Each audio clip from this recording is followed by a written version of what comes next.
Парни, настало время заглянуть друг другу в глаза. Прошу на центр клетки.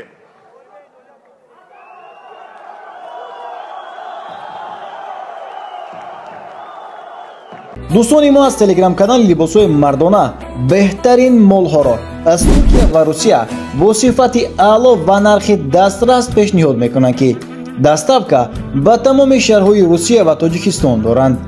لباس‌ها و پای افضل‌های به طب دلتان را از این تلگرام کانال یافته میتوانید.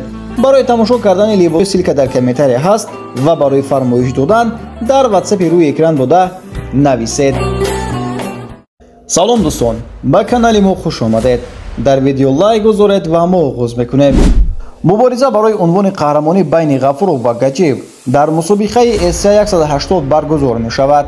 قهرمان اسیا در وزن سبکترین قربان گاجیев و اعظم غفورov 4 اکتبر در مسابقه اسیا 180 در گروزنی در اتاگان و میخورند.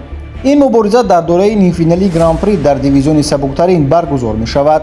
یادآور میشویم که در اول محاربه گاجیев و غفورov باید 16 آگوست در مسابقه اسیا 178 برگزار میشد، اما هر دو ورزشکار جراحت برداشتند. غفورov باری آخر ماه آگوست سال 2023 در مسابقه اسیا 161 بر ضد ورتن اسارتیان به اتاگان برآمده بود. این محاربه تا آخر دوام کرد و با قرار جداگانه داوران به فایده اعظم غفورov به انجام رسید. در کریره او 15 غلبیت و 3 تا مغلوبیت موجود است. گاجیев باشد آخرین محاربه خود را بر ضد امران بوکیев در ماه فوریه سال 2023 در مسابقه اسیا 152 گذرانیده بود که در این محاربه که تا آخر دوام داد قربان با قرار جداگانه داوران پیروز شد. در کره او 19 غلبه و 3 تا مغلوبیت موجود است.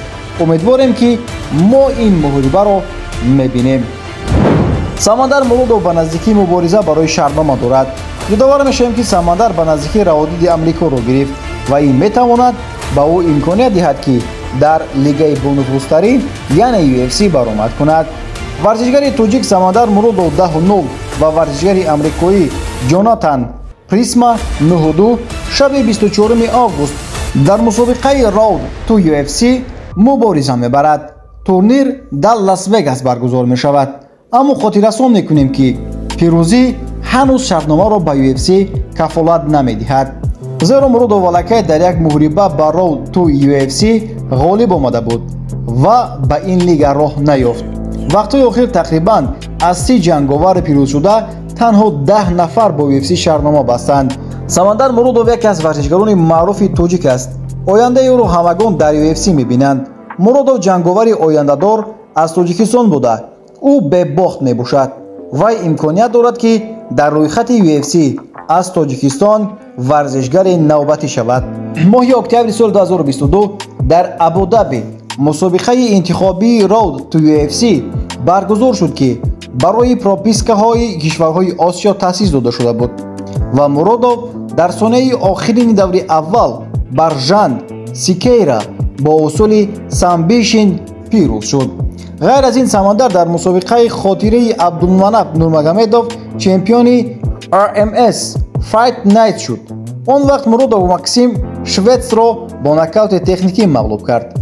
نوبسته از آن که سمندر با دست آسیب دیده می جنگید. اکثر غلبه ها را مولودوف با سامبیشن به دست می آورد. راهی او در گلادیوس گلوری چمپیونشیپ آغاز یافت.